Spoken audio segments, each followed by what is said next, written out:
infection prevention and control. Please wash your hands. Infection prevention. Dear learners, let's also look at the determinants of reproductive health services. Determinants of reproductive health service consumption. What determines people to access services? Determinants. Some of the determinants we have availability of the services. If they are available, people are able to access them and consume them. Then accessibility. Accessibility is a determinant. They have to be accessible services. Then also advocacy by the media.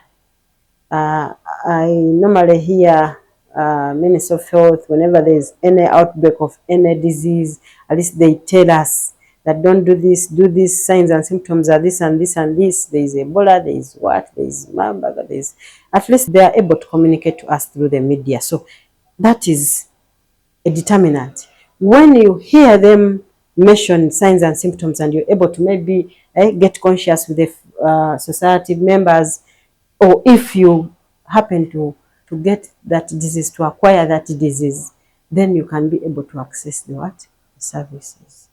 So advocacy by the media is very important. It's a determinant of reproductive health consumption. People will consume services because they have heard the media talk about such services. We call adolescents, come to the adolescent health clinics. You know, in the health facility, there's also always a setting for only adolescents. Then adolescents will know that, oh, when I come to that facility, I shall be able to meet only adolescents which are their age mates, and they're able to enjoy the services. Well, those are determinants. I've given you 3. I also want us to look at the challenges that are faced by women in accessing reproductive health services. Challenges that are faced by women in accessing reproductive health services.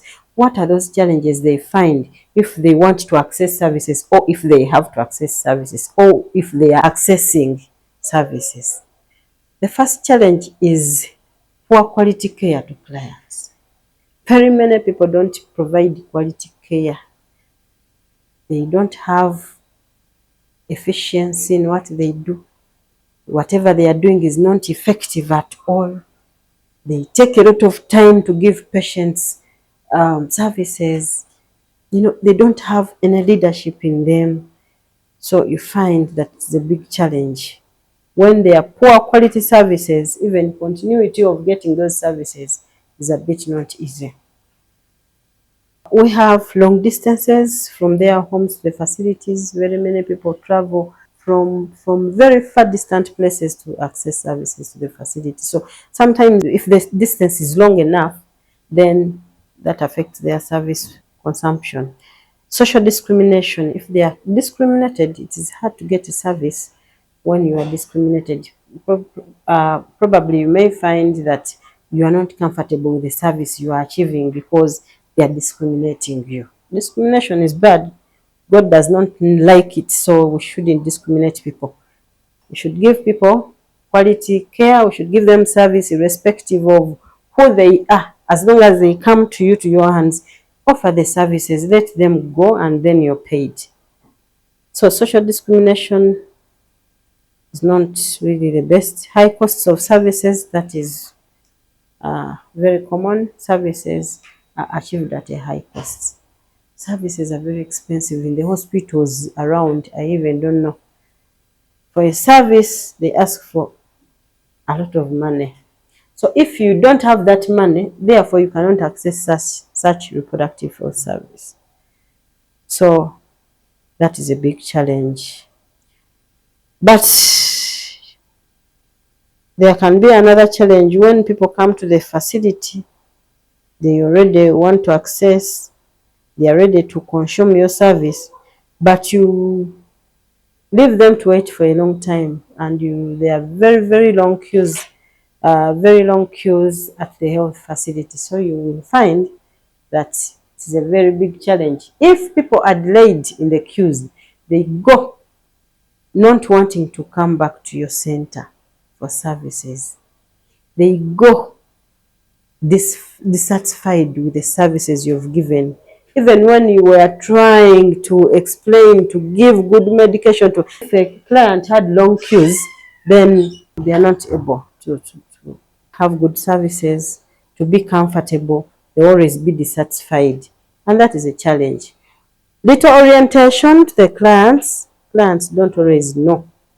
And poor orientation and little attention, health workers have negative attitudes towards whatever they do, towards what they are doing, towards the services they are giving. So you find that it is a big challenge to the women when they are accessing reproductive health services. Lastly, poor physical accessibility. Poor physical accessibility is a big challenge. Yes, those are the challenges, main challenges that are faced by women in accessing reproductive health services. Dear learners, in case you have not understood or you have some gaps somewhere, you can inbox me on my email. You already know it. Then I can be able to answer you here and there. Dear learners, thank you for being attentive in this session. I love you so much. Continue coming to class and you shall get it all. God bless every one of you.